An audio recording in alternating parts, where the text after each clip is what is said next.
Okay, तीन push है, उसके बाद पॉप स्टेटमेंट है हमारे पास। चलो पहले get min pop push.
Push, ये भी पुश है और ये भी पुश है, उसके बाद ये पॉप है और फिर से पुश है, फिर से पॉप है और फिर से गेट मीन है। अब हम रन करते हैं।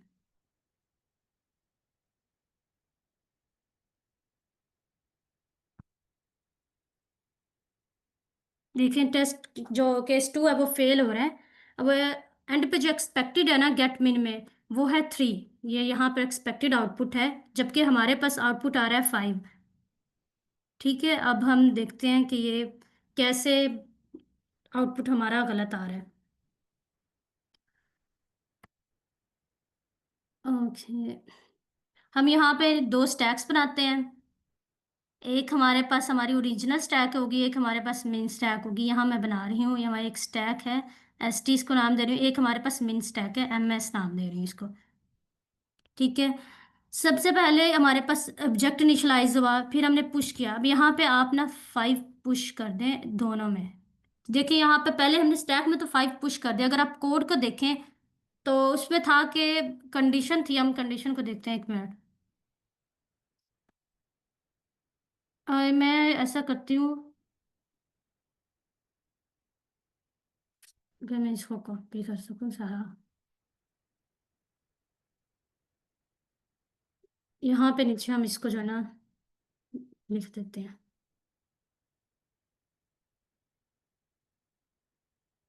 ठीक है, अब यहाँ पर सबसे पहले हमारे पास एलिमेंट आया 5। उसको हमने क्या किया, पुश का फंक्शन था तो जो हमारे पास स्टैक थी उसमें अपेंड कर दिया। साथ ही हमने इस कंडीशन को चेक किया, if not self dot stack, मतलब स्टैक एम्प्टी है। ये हमारे पास कंडीशन ट्रू है। और अब ये दूसरी कंडीशन देखें, जो वैल्यू न्यू आ रही है, अगर स्टैक के टॉप पे कोई एलिमेंट पड़ा है, ये इस वक्त फॉल्स है क्योंकि स्टैक एम्प्टी है। और उसके उसमें कोई एलिमेंट नहीं पड़ा, लेकिन ये कंडीशन ट्रू है तो हम उसमें ये न्यू वैल्यू जो होगी वो डाल देंगे। ठीक है, फिर हमारे पास जो है वो फिर से पुश फंक्शन कॉल हुआ और हमारे पास हमने इंसर्ट करनी है 3। अब स्टैक में, ओरिजिनल स्टैक में इंसर्ट हो गई। अब हमने ये कंडीशन चेक की तो ये पहली कंडीशन फॉल्स है, लेकिन जो सेकंड कंडीशन उसमें देखें तो जो अभी वैल्यू आ रही है 3, वो हमारी लेस है जो स्टैक के टॉप पे एलिमेंट पड़ा है उससे। ये कंडीशन ट्रू है, तो और की वजह से हम अपने मिन स्टैक में भी 3 को अपेंड कर देंगे। फिर से हमारे पास पुश फंक्शन कॉल हो रहा है और हमारे पास ना 7 वैल्यू आ रही है। स्टैक में तो सिंपली हम उसको अपेंड कर देंगे, लेकिन जब हम यहाँ आएंगे ना तो ये पहली कंडीशन देखें, ये भी फॉल्स होगी। एक मिनट, पहली कंडीशन है कि हम चेक करें कि अरे जो हमारी क्यू है वो एम्प्टी हो, लेकिन क्योंकि क्यू एम्प्टी नहीं है, क्यू में हमारे पास, सॉरी, स्टैक स्टैक में दो एलिमेंट पड़े हैं, तो ये कंडीशन फॉल्स हुई। दूसरी चेक करें, जो टॉप पे वैल्यू पड़ी है, जो टॉप पे पड़ी है वो 3 है, और जो हमारे पास अभी आ रही है ना तो वो इससे लेस है और ना ही वो इसके इक्वल है। तो हम इसमें क्या करेंगे, जब कंडीशन ये ट्रू नहीं हुई तो ये स्टेटमेंट भी एग्जीक्यूट नहीं होगी, और अब जो हमारी मिन स्टैक है उसमें कोई एलिमेंट हमने इंसर्ट नहीं किया। इधर से हमने इंसर्ट कर दिया स्टैक में, लेकिन मिन स्टैक में हमने कोई एलिमेंट इंसर्ट नहीं किया। और ये इसको हम, क्योंकि अब इसको भी नहीं रन करें, तो अभी देखें हम नेक्स्ट जो है, फिर पॉप फंक्शन कॉल हुआ। हमने यहाँ से 7 को पॉप कर दिया यहाँ से, क्योंकि जो मिन स्टैक है उसमें से भी हम पॉप कर रहे हैं। अब इसको भी बताऊंगी कि ये लाइन हमने क्यों यहाँ लिखी है, एक दूसरी एग्जांपल से। तो इसको भी इनिशियलाइज कर लिखना जरूरी है, अगर ये नहीं लिखेंगे तो एक और एरर आता है, ठीक है। तो जब ये दोनों स्टेटमेंट्स एग्जीक्यूट हुई तो क्या हुआ कि स्टैक के टॉप पे ये एलिमेंट है, ये पॉप हो गया। जो मिन स्टैक थी उसके टॉप पे ना ये एलिमेंट है, तो ये पॉप हो गया, ठीक है। नेक्स्ट हमारे पास पुश का जो है वो कॉल हुआ फंक्शन। टू को हमने पुश करना है। स्टैक में देखें, स्टैक में टू पुश हो गया। अभी तक ना हम ठीक जा रहे हैं। स्टैक में टू पुश हो गया, और जो हमारे पास यहाँ अगर कंपैरिजन करें तो ये पहली कंडीशन तो फॉल्स होगी, क्योंकि अभी हमारी जो स्टैक है, मिन स्टैक है, वो एम्प्टी नहीं है। लेकिन दूसरी कंडीशन अगर देखें, यहाँ हमारे पास टू आ रही है। क्या टू हमारा लेस देन इक्वल टू है जो हमारे पास पहले से वैल्यू पड़ी है? तो ये कंडीशन ट्रू है या फॉल्स, आप लोग बताएं।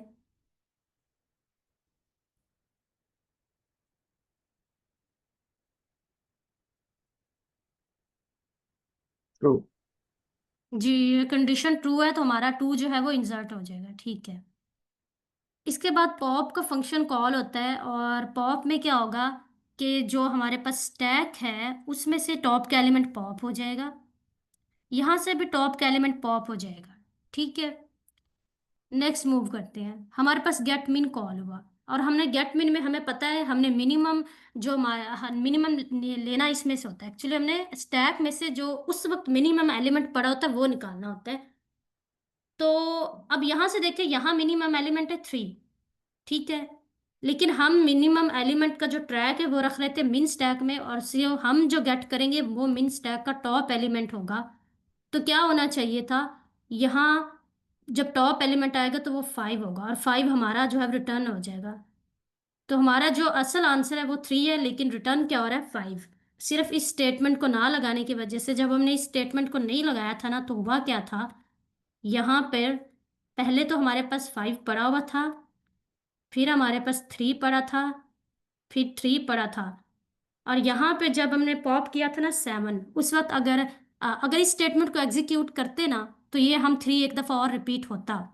तो जब हम पॉप कर रहे थे ना, तो ये वाला थ्री पॉप होता, ये जो नीचे पड़ा हुआ थ्री था ये पॉप नहीं होता, जिसकी वजह से ये हमारा यहीं पड़ा रह जाता, और ये हमारा रिटर्न हो जाता।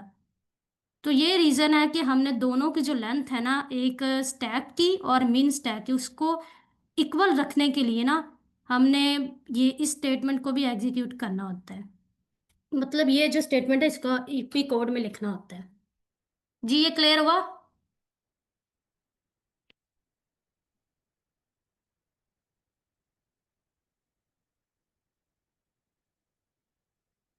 अगर क्वेश्चन है कोई तो पूछ लें अभी।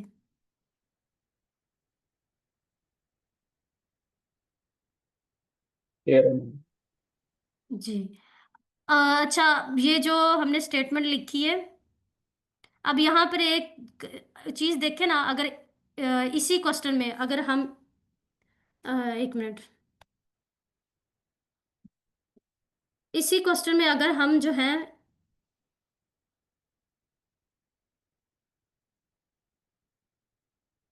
अगर इसको हम कर देना अपना, सॉरी, अगर इसको हम ऐसे ही रहने दें, और अगर इस स्टेटमेंट को हम रिमूव करते हैं ना, तो समहाउ हमारा काम जो है ना वो ठीक हो जाएगा। जब हमारा पॉप हो रहा था ना, तो वो थ्री वैल्यू पॉप नहीं होगी, तो वो हमारी रह जाएगी।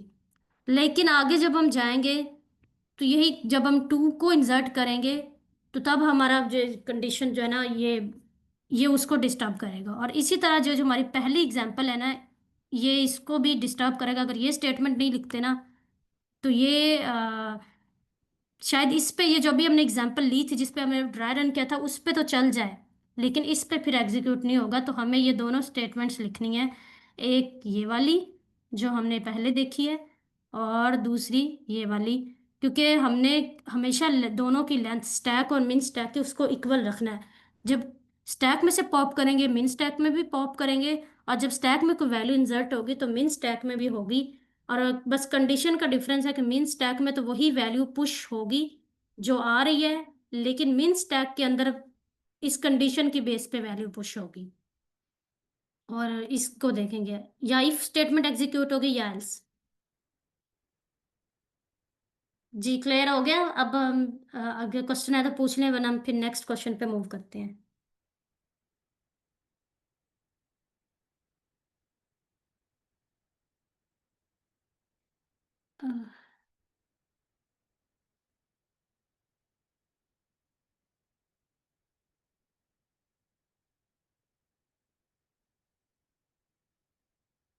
जी क्लियर है। कोई कंफ्यूजन है तो पूछ लें।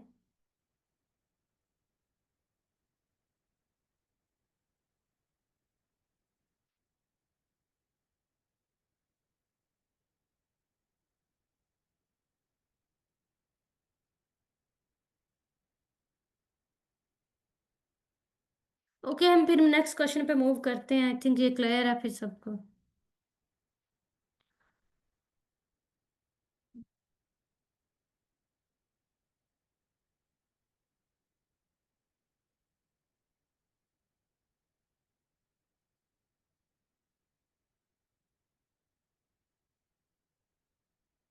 हम्म,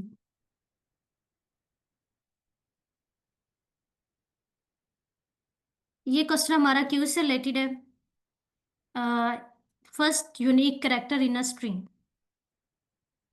स्टेटमेंट को पढ़ते हैं। Given a string S, find the first non repeating character in it and return it's index. If it doesn't exist, return -1। तो कह रहे हैं कि हमारे पास एक जो है इनपुट दिया होगा जो कि स्ट्रिंग होगा, ठीक है। हमने इसमें फर्स्ट जो यूनिक करेक्टर है ना, जो रिपीट नहीं हो रहा, वो करेक्टर रिटर्न करना है। उसका इंडेक्स मतलब रिटर्न करना है। मैं आप बताती हूँ इसका क्या मतलब है। देखिए यहाँ पर एल को देखें तो जो एल है इस पूरी स्ट्रिंग के अंदर सिर्फ एक दफा है, ठीक है।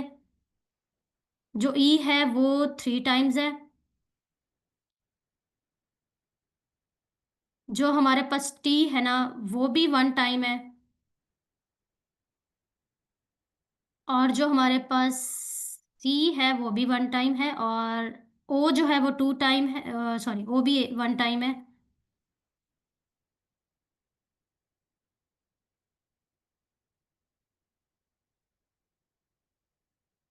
ये एल भी 1 टाइम है। और जो ई 3 टाइम है, टी 1 टाइम है, सी भी 1 टाइम है, ओ 1 टाइम है, और जो डी है वो भी 1 टाइम है। अब इसमें आप कोई बताएं कि कितने यूनिक करेक्टर हैं इस पूरी स्ट्रिंग में। ये मैंने सामने लिख दिए हैं। जो रिपीट नहीं हो रहे वो कितने करेक्टर्स हैं। Any participant. 4 है मैम।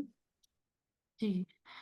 एक एल है, टी है, सी है, ओ है और डी है। ये 5 बनते हैं, सॉरी, ठीक। 5।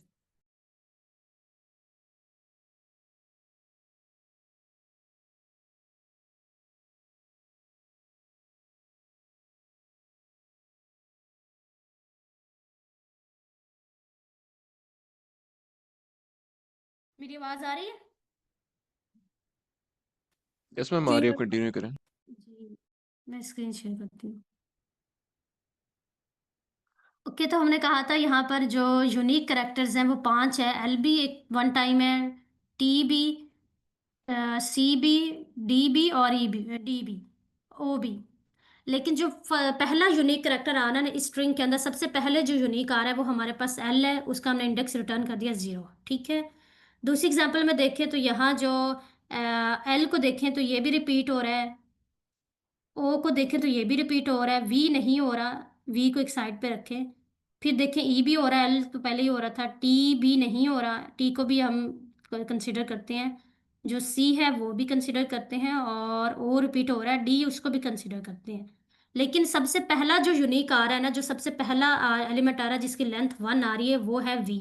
तो हमने उसका इंडेक्स रिटर्न कर दिया जो कि हमारे पास 2 है। ये हमारे पास है। और फिर तीस नेक्स्ट केस ये हो सकता है कि जो उन्होंने नेक्स्ट एग्जांपल में दिया हुआ है कि कोई भी ऐसा एलिमेंट ना हो जो यूनिक हो। अब यहाँ पर देखें, ए भी यूनिक 2 टाइम्स आ रहा है, बी भी 2 टाइम्स आ रहा है, कोई यूनिक एलिमेंट आ ही नहीं रहा। तो हमने आउटपुट -1 रिटर्न कर दिया। जी एग्जांपल्स क्लियर हुई, क्वेश्चन की समझ आई।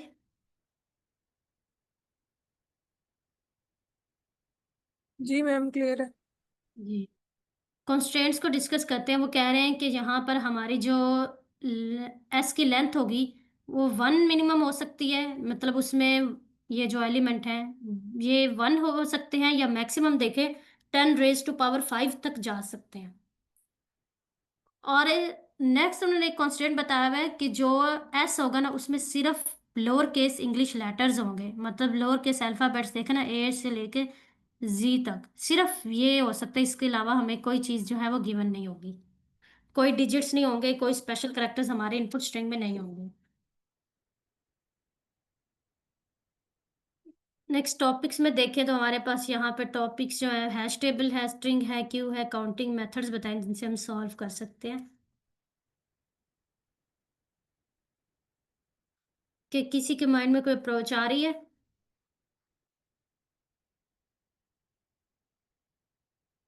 अगर किसी के माइंड में है तो बता दे, फिर हम अपनी अप्रोच पे मूव करेंगे, अगर नहीं आ रही कोई तो।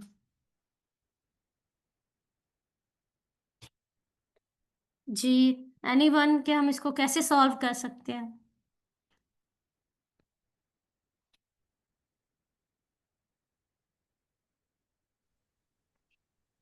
ठीक है। मैम 2 पॉइंटर से भी चेक देख सकते हैं इसे, कर सकते हैं।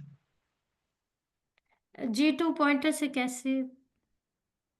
मतलब एक पॉइंटर स्टार्ट में रख के एक आगे, और उन उसमें से पहले जैसे लीड कोड है, एल को देखे, और लीड कोड पूरे को आगे EETCOD इनमें से देखे अगर तो यूनिक है। हम्म। इस तरह से मैं कह रहा था। ओके, फिर ई पे आए और ई के बाद जो एलिमेंट्स हैं उन सबको देखे, फिर टी पे आए, फिर टी के बाद सारे हाँ जी। एलिमेंट ना। जी।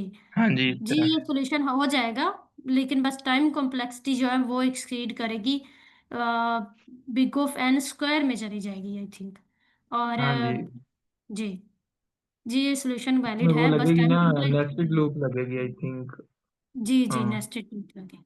और क्योंकि इस तरीके से फिर क्यू भी जो है ना वो यूज़ नहीं होगी, हमने इसको इम्प्लीमेंट करना है क्यू के थ्रू। तो हम उस सॉल्यूशन को देखेंगे जिसमें क्यू यूज़ हो रही होगी। सही। अगर किसी के माइंड में है कि हम क्यू को यहाँ कैसे इम्प्लीमेंट कर सकते हैं, क्यू में हमें पता है ना, एक हमारे पास कंडीशन होती है फीफो की, कि हमने जो फर्स्ट इन होता है उसी को फर्स्ट आउट करना होता है, फर्स्ट इन फर्स्ट आउट। तो है किसी के माइंड में?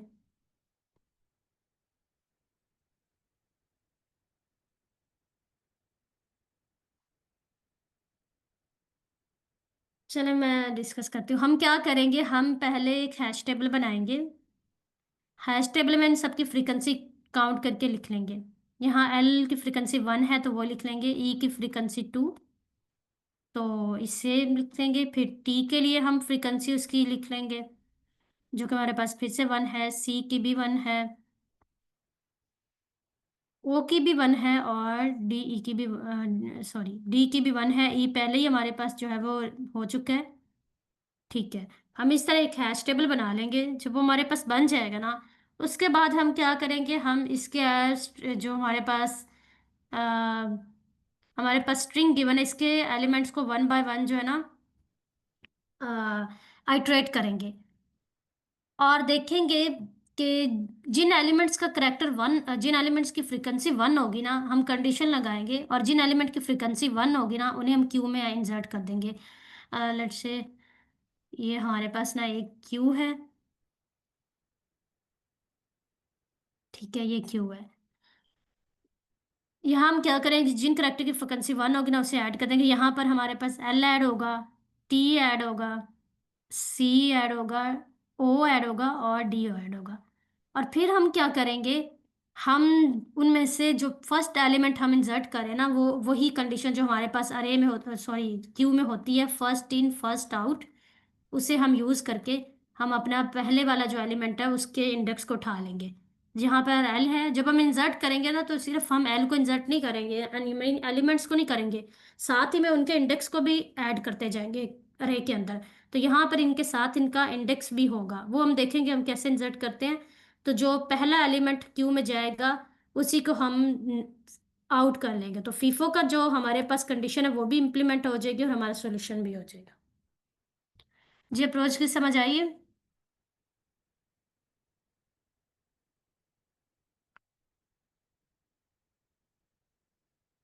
ओके, किसी का कोई क्वेश्चन तो नहीं है?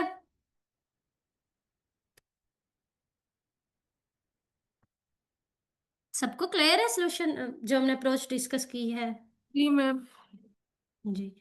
ओके, हम यहाँ पे क्या करें, हमने यहाँ पे ना एक, पहले हमने एक फ्रीक्वेंसी नाम का हैश टेबल बना लिया है। अब ये हम बिल्ट इन फंक्शन यूज़ करें, जैसे हम हैश मैप नहीं बनाते और उसमें लूप लगा के हम एलिमेंट्स को इंसर्ट करते हैं, तो यहाँ पर हमने बिल्ट इन फंक्शन को कॉल किया, काम वैसे ही हो रहा है, टाइम कॉम्प्लेक्सिटी उतनी ही यूज़ होगी जितना मैनुअली लूप लगा के हम हैश टेबल बनाने में जो है यूज़ करते हैं। ठीक है, यहाँ पर हमने बिल्ट इन फंक्शन यूज़ किया काउंटर एस, ये क्या करेगा, हैश मैप बना देगा जिसमें काउंटिंग लिख देगा। हम इस पर ड्राई रन करते हैं, एल की काउंटिंग, यहाँ पे एल 2 टाइम्स है, ओ जो हमारे पास वो 2 टाइम्स है। मुझे लिखवाने में हेल्प कर दें, कितने टाइम्स है, वी कितने टाइम्स है? 1 टाइम है। जी, वन ई टाइम का है बता। मैम। ओके, ई का बता दे। 4 फोर टाइम्स। टाइम्स है। 4 टाइम्स है, और फिर आता है ई, हो गया। टी कितने टाइम्स है? 1 टाइम। जी, ई टी 1 टाइम है, और उसके बाद देखें तो सी कितने टाइम्स है? 1 टाइम। ठीक है, सी 1 टाइम है, डी बी 1 टाइम है। ओके। डी भी 1 टाइम। जी, फिर हमने ना एक क्यू बना ली। अब यहाँ पे ना, अब मैं आप लोगों को यहाँ पे क्यू बनाने के एक और मेथड भी बताऊंगी। ये तो सिंपल, एक देखना, ये नाम ही सिर्फ क्यू रख रहे हैं, बन तो सिंपल लिस्ट रही है। तो असल में जो क्यू बनती है ना पाइथन के अंदर देखें तो, क्यू बनाते हैं हम कैसे, हम उसकी एक बिल्ट इन लाइब्रेरी है वैसे हमने ये पढ़ा था कि हम जो क्यू स्टैक्स हैं उनको इम्प्लीमेंट करते हैं वाया लिस्ट। इनके लिए कोई स्पेशल जो है वो स्ट्रक्चर यूज नहीं होता, हम लिस्ट के थ्रू ही इनकी इम्प्लीमेंटेशन करते हैं। सिर्फ सिंपल हमारे पास रूल्स होते हैं लीफो फीफो के और बाकी कॉम्प्लेक्सिटीज वगैरह के, तो उनको सिंपल हम यूज करते हैं। बट पाइथन में एक लाइब्रेरी है जो क्यू को इम्प्लीमेंट करने के लिए यूज होते हैं। इसके थ्रू क्यू भी इम्प्लीमेंट होती है, लेकिन इस डेक लाइब्रेरी के ना कुछ अपने भी स्पेशलिटीज हैं, तो उनको भी हम डिस्कस करेंगे बाद में। सिर्फ इस वक्त हम सिर्फ क्यू को देखते हैं कि यहाँ क्यू को हमने जो है डेक लाइब्रेरी के थ्रू इम्प्लीमेंट किया। अब हम इस पे ना हर वो काम परफॉर्म नहीं कर सकते जो हम लिस्ट पे कर सकते हैं ना। लिस्ट या अरे पे जो हम फंक्शन परफॉर्म कर सकते हैं वो हर काम इसमें परफॉर्म नहीं हो सकता। अब ये ना क्यू ही बन गई है, ठीक है, जो हमारे पास ओरिजिनल क्यू होती है। ठीक है, हमने क्यू डाटा स्ट्रक्चर ले लिया, यहाँ पर हम ठीक है, क्यू को हम यहाँ पे रख लेते हैं, यहाँ पर नीचे, ये यहाँ पर हमने क्यू को रख लिया। ठीक है, हम क्या करें, हम ना स्ट्रिंग के एलिमेंट्स को आइट्रेट करें बारी बारी। जैसे ये हमारे पास स्ट्रिंग है, हम इसके एलिमेंट्स को आइट्रेट करेंगे, और ये हम एक फंक्शन यूज करें। इसमें क्या होता है, सिंपल लूप हम यूज करते हैं ना, तो हम फॉर आई इन रेंज करके हम सिर्फ इंडेक्स को उठा रहे होते हैं। इस फंक्शन के थ्रू हम इंडेक्स भी उठा रहे हैं, उसकी वैल्यू भी, जीरो में उसका इंडेक्स आ रहा है, सॉरी आई में इंडेक्स आ रहा है, और जो यहाँ पर 4 वेरिएबल यूज किया इसमें इसका वैल्यू आ रही है। जैसे यहाँ पर हम अपनी लूप को लेकर आए ना एल पर, तो यहाँ हमें क्या मिलेगा, एक ये हमारे पास इसका इंडेक्स मिलेगा 0, और एक उसकी वैल्यू मिलेगी एल। तो ये दोनों चीज़ें हमारे पास आ रही हैं। उन दोनों चीज़ों को एक्सेस करने के लिए हमने इनोमिनेट यूज़ किया। हम यहाँ आएंगे फ्रीक्वेंसी 4, इसका मतलब है जो फ्रीक्वेंसी का हमारे पास हैश मैप है इसमें इस की को चेक करो। यहाँ पर क्योंकि हमारे पास करेक्टर एल है तो ये एल यहाँ पे की बन जाएगा। तो कह रहे हैं इस की वैल्यू चेक करो, क्या वो इक्वल टू 1 है। ये जो पूरी स्टेटमेंट है ना, 4 फ्रीक्वेंसी 4 = 1, इसका मतलब है कि यहाँ पर जो की है एल, उसकी वैल्यू देखो क्या 1 के इक्वल है। तो क्या आप मुझे बताएं कि क्या ये 1 के इक्वल है? नो। जी, ये कंडीशन हो गई फॉल्स। जब ये 1 के इक्वल नहीं है तो आगे हमने जो है स्टेटमेंट के लिखे, ये कंडीशन फॉल्स हुई तो ये क्यू के अंदर अपेंड नहीं होगा, हमारी लूप दोबारा से चलेगी। क्यू के अंदर सिर्फ वही एलिमेंट जाएंगे जिनके फ्रीक्वेंसी 1 है। तो यहाँ पे ओ, नेक्स्ट करेक्टर ओ है, जब ओ के लिए चलेगी फिर भी अपेंड नहीं होगा। जब वी के लिए चलेगी ना ये लूप, तो अब ये यहाँ पे जब वी होगा तो उसकी जब वैल्यू होगी वो इक्वल टू 1 है, तो ये कंडीशन होगी ट्रू। तो यहाँ पर हमारी क्यू में अपेंड हो जाएगा क्या चीज़। अब देखिए यहाँ गौर करने वाली बात है, अब जो क्यू है ना, ये ब्रैकेट्स एक्सटर्नल ब्रैकेट्स तो क्यू की हैं, लेकिन जो इंटरनल ब्रैकेट है ना उसके अंदर एक टप्पल बना हुआ है, और टप्पल में ना दो वैल्यूज जा रही हैं हमारे। इस तरह ये बनेगा, पहले करेक्टर जा रहा है जो कि वी है, और फिर आई जा रहा है उसका इंडेक्स जो कि हमारे पास यहाँ पे, अगर यहाँ पर वी का इंडेक्स देखें तो वो है 0 1 2। तो यहाँ पर हमारी अरे के अंदर जो एलिमेंट, सॉरी क्यू के अंदर जो एलिमेंट जा रहे हैं वो टप्पल बन के जा रहे हैं। इसकी समझ लगी है?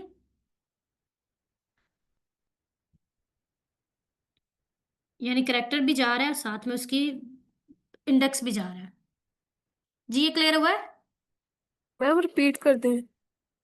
ओके, यहाँ पर हम कह रहे हैं कि ये जो है ना, इस स्टेटमेंट में ना दो चीजें जा रही हैं। मतलब क्या है कि जो हमारी क्यू है ना, ये एक्सटर्नल ब्रैकेट्स जो है ना, ये तो क्यू है, क्यू के अंदर सिंपली अपेंड करो, लेकिन क्या अपेंड करो, एक टप्पल अपेंड करो, मीन ऐसा, इसे कहते हैं टप्पल।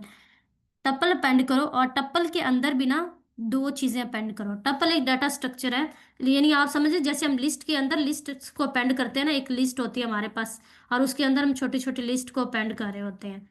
तो वही बात यहाँ पे हो रही है, एक लिस्ट है और उसके अंदर लिस्ट मतलब क्यू है, तो उसके अंदर भी टप्पल्स अपेंड हो रहे हैं, एक डाटा स्ट्रक्चर है टप्पल। तो यहाँ पे क्या है, एक करेक्टर जा रहा है, मतलब यहाँ पे करेक्टर देखें, पहला हमारा करेक्टर वी था तो वो आ रहा है, और साथ में उसका इंडेक्स आ रहा है, आई के थ्रू हम इंडेक्स एक्सेस करें, और करेक्टर वो करेक्टर है, वो एलिमेंट है। अब क्लियर हो गया? जी मैम। जी, आगे हम ई पे आए हैं, तो ई को हम चेक करेंगे। तो ई की फ्रिक्वेंसी जो है वो हमारे पास 4 है, तो ये कंडीशन जो है ये फॉल्स होगी, तो अपेंड नहीं होगा। आगे हम आएंगे एल पे, ये हर एल एलिमेंट को चेक कर रहा है, चाहे वो ये हम पहले चेक कर भी चुके हैं ना, इसने फिर से चेक करना है क्योंकि ये आइट्रेट कर रहा है हमारी स्ट्रिंग पे। फिर से इसने चेक किया, ये कंडीशन फिर से फॉल्स हुई, तो उसे अपेंड नहीं किया। फिर से ई आगे, दोनों ई के लिए चेक करेगा, कंडीशन यहाँ पे जाके मैच करेगा, हैश टेबल में तो कंडीशन फॉल्स होगी बार बार, तो ये क्या करेगा, आगे ही चलता जाएगा। जब यहाँ टी पे पहुंचा है ना, अब टी के देखें, यहाँ पर जब टी आएगा, अब टी की फ्रिक्वेंसी चेक करें हैश मैप में से, तो वो कितनी है? जी, 1 है। जी वो 1 है। तो अब जो नेक्स्ट एलिमेंट हमारा अपेंड होगा क्यू के अंदर, वो देखें ये टी अपेंड होगा एक टप्पल के अंदर, और साथ में इसकी इसका इंडेक्स अपेंड होगा। इसका इंडेक्स बनता है कौन सा इंडेक्स है इसका? 7 है। 1। ठीक है, जी 7। फिर आगे सी आया, सी भी हमारे पास 1 टाइम है, तो ये कंडीशन सी के लिए भी ट्रू होगी, सी की फ्रिक्वेंसी भी 1 है। सी, तो फिर ये सी अपेंड होगा, सी जो है वो है हमारे पास 8th इंडेक्स पे, तो सी खुद अपेंड होगा और उसके इंडेक्स अपेंड होगा। फिर आगे आए तो डी के लिए ये लूप चलेगी, तो डी भी हमारे पास 1 टाइम है, हमारी जो अरे है ना, सॉरी क्यू है, उसके अंदर डी भी अपेंड हो जाएगा, और उसका इंडेक्स है, आई थिंक क्या इंडेक्स है डी का? 9 है, नहीं 10 है आई थिंक। 10 जी है। 10, जी 10 है। फिर ये ई के लिए चेक करेगा, ई के लिए कंडीशन जो हमारे पास ट्रू नहीं है, तो यहाँ पर हमारे जब एलिमेंट ख़त्म हो जाएंगे तो हमारी लूप ख़त्म हो जाएगी, और हम इस स्टेटमेंट पे मूव कर जाएंगे। अब यहाँ पर मैम फिर से एक बात समझने वाली जी। मैम आपने यहाँ टपल में अपेंड क्यों करा है? लाइक आप लिस्ट में भी तो अपेंड करा सकती थी। ओके, लिस्ट में अपेंड करके देखते हैं, मुझे पता नहीं है। हम लिस्ट में अपेंड करके देखते हैं रन होता है, यानी अगर एरर आता है तो फिर हम रीज़न देखते हैं, अदरवाइज हो रहा है तो फिर हम जिससे मर्जी कर लें। वैसे आप लिस्ट और टप्पल में डिफरेंस देखें ना, तो आई थिंक टप्पल इम्यूटेबल होता है, अगर जनरली देखा जाए पाइथन के अंदर, और लिस्ट म्यूटेबल होती है। एम आई राइट? यस मैम, ऐसी है। जी, जी। तो यहाँ शायद कुछ हो ऐसा कि हम, नहीं यहाँ तो नहीं, इंसर्ट ही सिंपल करें। चलिए हम देखते हैं कि हम लिस्ट यूज़ करके हमारा सोल्यूशन होता है या नहीं। पहले हम इस स्टेटमेंट को जो है ना वो दे समझ लें। इसका मतलब सिंपल यही है कि अगर तो क्यू हमारे पास है, यहाँ आप देखें अगर क्यू है, तो फिर आप उसका, यहाँ पर इस चीज़ को पहले समझते हैं। हमने रिटर्न क्या करना है, हम रिटर्न करें Q01 को, यही देखें, ये सिर्फ इस चीज को अभी समझे, हमने ये रिटर्न करना है। इसका मतलब क्या है, क्योंकि ये देखिए ये हमारे पास ना एक क्यू है, क्यू के अंदर एलिमेंट है, ये जीरो इंडेक्स पे है टप्पल, ये वाला जो टप्पल है ना ये वन इंडेक्स है। यहाँ पर ना जो टप्पल है ना, जैसे हम सिंपल क्यू देखते हैं ना, क्यू या लिस्ट देखें, सिंपल देखें तो उसके अंदर इस तरह एलिमेंट हमारे पास होते हैं ना, तो उनका कुछ इंडेक्स होता है। ये इंडेक्स 0 है, ये इंडेक्स 1 है, ये इंडेक्स 2 है। तो यहाँ पर हमारे पास इन टप्पल्स का इंडेक्स है, हम इन टप्पल्स को ना एज अ एलिमेंट कंसिडर कर रहे हैं। ये वाला टप्पल 0 इंडेक्स पे है, ये टप्पल 1 इंडेक्स पे, ये वाला टप्पल जो है ये 2 इंडेक्स पे है, जो ये वाला टप्पल है ये 3 इंडेक्स पे है। ठीक है, इसकी समझ लगी है? Yes ma'am. जी। हमने कहा था कि हमने क्यू में जब हमने अप्रोच डिस्कस कर रहे तो हम कह रहे थे हम क्यू में सबसे पहले जो हमारा नॉन रिपीटिंग एलिमेंट होगा हम उसको ही पिक कर लेंगे। ये सारे यूनिक हैं लेकिन हमने सबसे पहला चाहिए, इसलिए हमने यहाँ जीरो लिखा, पहले ब्रैकेट्स में जीरो लिखा, यानी हम जीरो टप्पल को एक्सेस कर रहे हैं। ठीक है।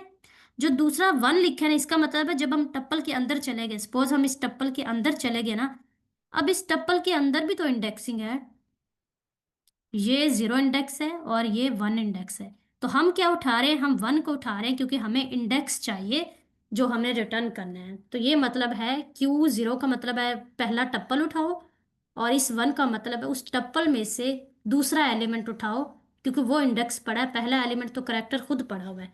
तो ये हम रिटर्न कर रहे हैं। जी, ये क्लियर हो गया? Yes ma'am. जी। और साथ ही हमने दूसरी कंडीशन लगाई कि अगर एल्स लगाई है, इसको मैं ओपन करके भी इस पूरी स्टेटमेंट को लिखूंगी कि अगर हमारी अरे खाली है, ये उस केस में जिसमें कोई यूनिक एलिमेंट है ही नहीं हमारी अरे के अंदर, आया ही नहीं, जब यूनिक था ही नहीं हमारे एग्जाम्पल में, हमारे इनपुट में, तो फिर आएगा ही नहीं हमारी अरे के अंदर, और जब हमारी अरे के अंदर आएगा ही नहीं तो क्या होगा, फिर हमारे पास हम -1 को रिटर्न करना है, ये जैसे हमने थर्ड एग्जाम्पल में देखा है कि ये, इसको मैं ओपन करके भी लिख देती हूँ, शायद कुछ स्टूडेंट को ना समझ आए कि इसका क्या मतलब है।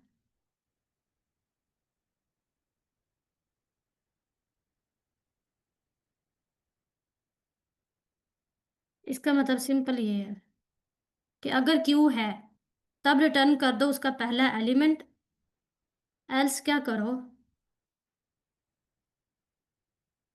एल्स रिटर्न कर दो -1 को। सिंपल ये मतलब है इसका।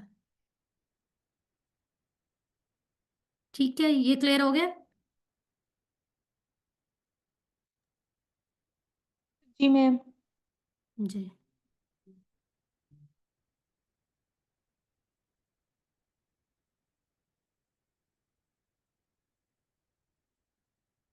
कि यहाँ पर आई थिंक ये इंडेंटेशन के इश्यूज होंगे शायद। डॉट टेक, ये यहाँ ये होना क्या?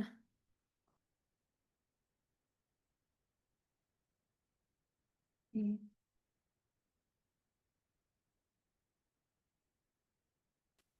मैम आपकी रिटर्न वैल्यू जो है -1 वो जी, इंडेंटेशन के इसको बाहर है जरा। Return yes. इसमें रिटर्न -1 नहीं लिखेंगे। जी, ये रिटर्न -1 लिखेंगे, ऐसे सिंपली बिल्कुल। -1। जी। अगर अब यहाँ पे हम सिंपल लिस्ट यूज करते हैं ना, इसको अरे को क्यू को सिंपल लिस्ट बनाते हैं, ये तब भी हमारा एक्सेप्ट हो जाना सोल्यूशन, तब भी रन होगा। और अगर सबमिट भी करवाए तो सबमिट भी हो जाएगा। ठीक है। अब हम वो चीज़ देखते हैं जो यहाँ पे कही थी किसी स्टूडेंट ने कि हम लिस्ट में क्यों नहीं कर रहे।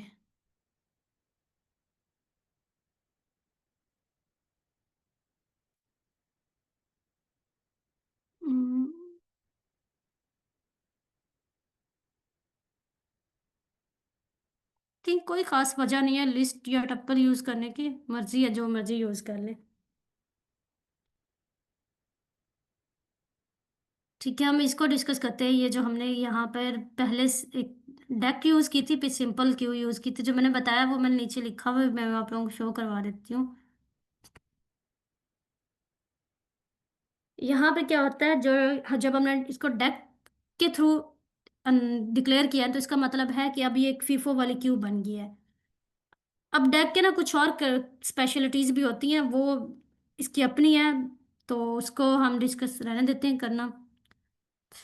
तो क्यू में क्या होता है, क्यू में फीफो इम्प्लीमेंट होता है, और वही यहाँ हम डेक जब हम यूज़ करते हैं तो हम फीफो को इम्प्लीमेंट कर सकते हैं।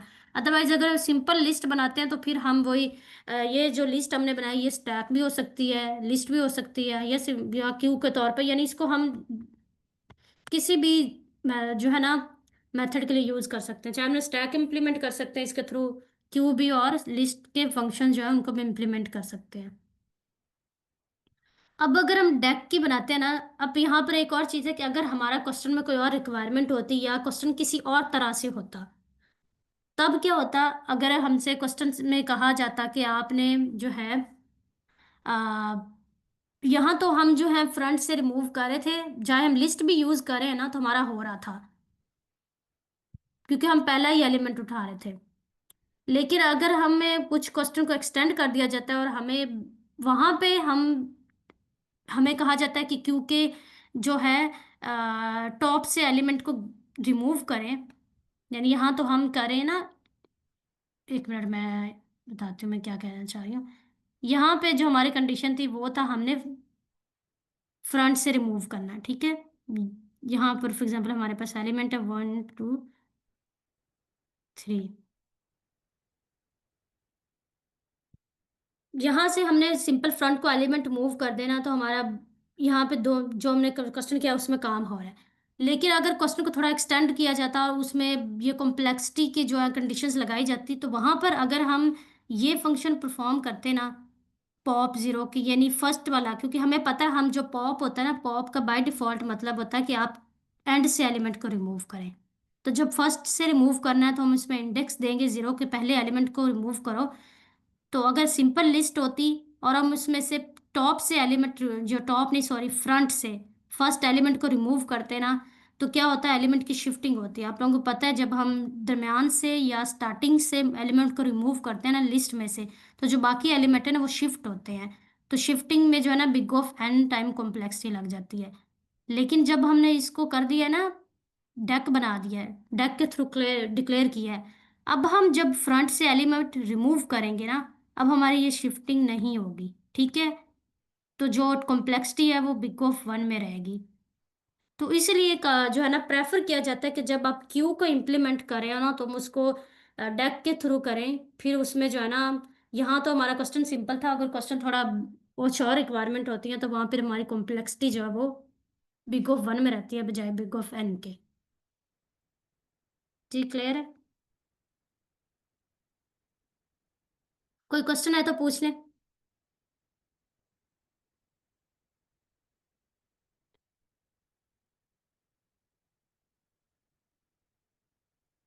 क्लियर है सबको?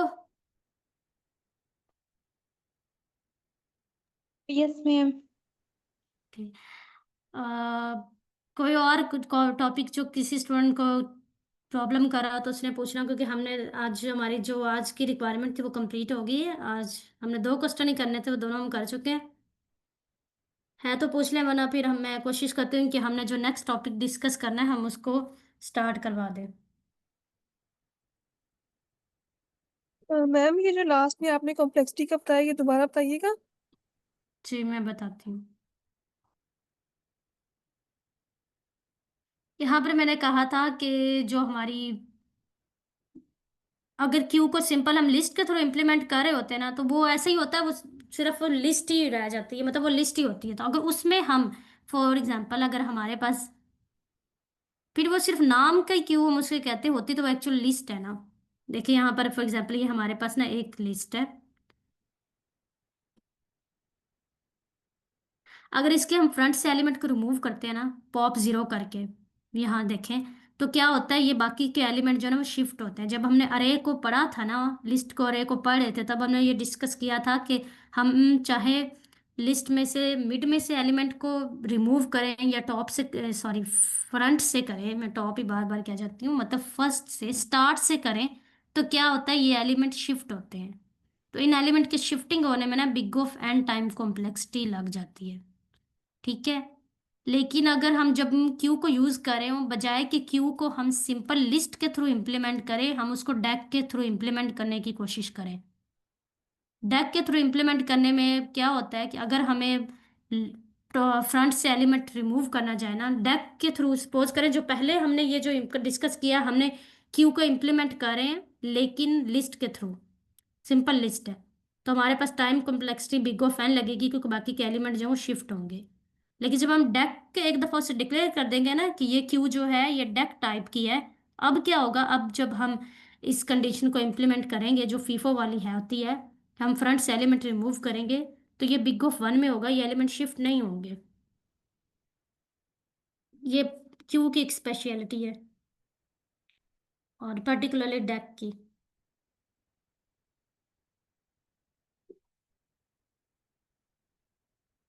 जी, तो ये मैंने बताया था कि अगर कुछ क्वेश्चन कुछ रिक्वायरमेंट चेंज होती या क्वेश्चन कोई और होता तो फिर वहाँ हम कोशिश करते।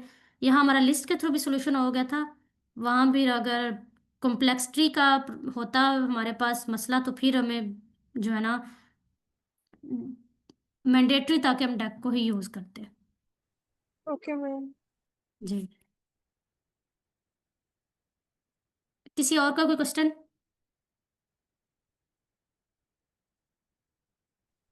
अस्सलाम वालेकुम।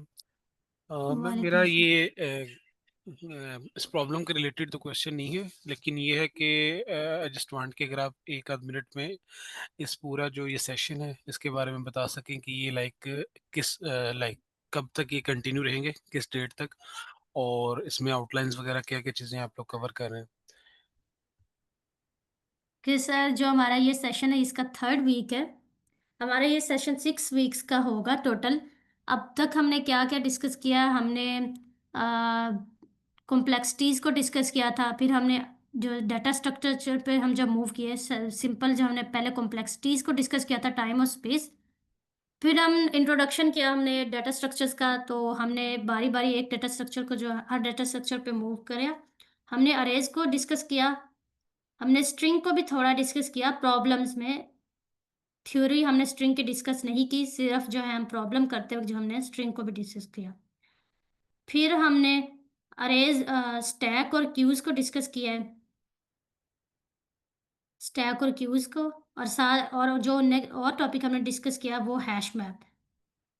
अब हमारा रोड मैप क्या था कि हमने फर्स्ट वीक में जो है बेसिक्स डिस्कस की कि अरेज डाटा स्ट्रक्चर क्या होता है, सॉरी डाटा स्ट्रक्चर्स क्या होते हैं, कॉम्प्लेक्सिटीज कैसे कैलकुलेट करते हैं। फिर अरेज को हमने डिस्कस किया। जो सेकंड वीक था उसमें हमने हैश मैप को डिस्कस किया। जो थर्ड वीक हमारा अभी हो रहा है इसमें हमारे वो स्टैक पे काम कर रहे हैं, और इंशाल्लाह फोर्थ वीक में ये है कि हम लिंक लिस्ट को देखेंगे और साथ में हम रिकरियन को देखेंगे, क्योंकि लिंक लिस्ट में यूज ही रिकरियन होती है, तो पहले हम रिकरियन को देखेंगे फिर लिंक लिस्ट को भी देखेंगे। और कोशिश हमारी रहेगी कि इसी वीक में हम एक हमारा एल्गोरिदम हमने डिस्कस करना था जो कि हमसे नहीं हो सका, बाइनरी सर्च एल्गोरिदम, उसको भी हम डिस्कस करेंगे। ये हमारा थर्ड वीक है, और जो फोर्थ वीक है उसमें हम ट्रीज को देखेंगे, सॉरी फिफ्थ वीक, क्योंकि फोर्थ तो ये होगा ना। और उसमें हम ट्रीज को डिस्कस करेंगे। और जो सिक्स वीक होगा, अगर हमारे ट्रीज और लिंक लिस्ट हर वीक में कंप्लीट हो जाते हैं, मतलब जितनी बेसिक्स हमने पढ़नी उतने पढ़ लेते हैं तो ठीक है। अदरवाइज अगर इनमें से कोई टॉपिक रह जाते हैं तो वो हम डिस्कस करेंगे 6 वीक में। और अगर नहीं तो फिर हम जो है ना कुछ एडवांस टॉपिक्स को, लाइक स्लाइडिंग विंडो है जो बहुत इंपॉर्टेंट जो है ना टॉपिक है, स्लाइडिंग विंडो या डायनामिक प्रोग्रामिंग क्या होती है उसको डिस्कस करेंगे। और ये हमारा 9 से 10 बजे तक सेशन होता है, मंडे से थर्सडे तक हम प्रेजेंट करते हैं, और फ्राइडे को पार्टिसिपेंट्स के लिए प्रेजेंटेशन डे होता है, जिसमें जिसके लिए हमने शीट एक स्लैक चैनल में ऐड की हुई है, वहाँ पे अपना नेम ऐड करें और फ्राइडे को आप प्रेजेंट कर सकते हैं। बहुत शुक्रिया, थैंक जी सर, ठीक है। किसी और का कोई क्वेश्चन? अगर कोई क्वेश्चन नहीं है तो हम बाइनरी सर्च ट्री को थोड़ा सा उसका, सॉरी बाइनरी सर्च एल्गोरिथम का थोड़ा सा इंट्रोडक्शन ले लेते हैं।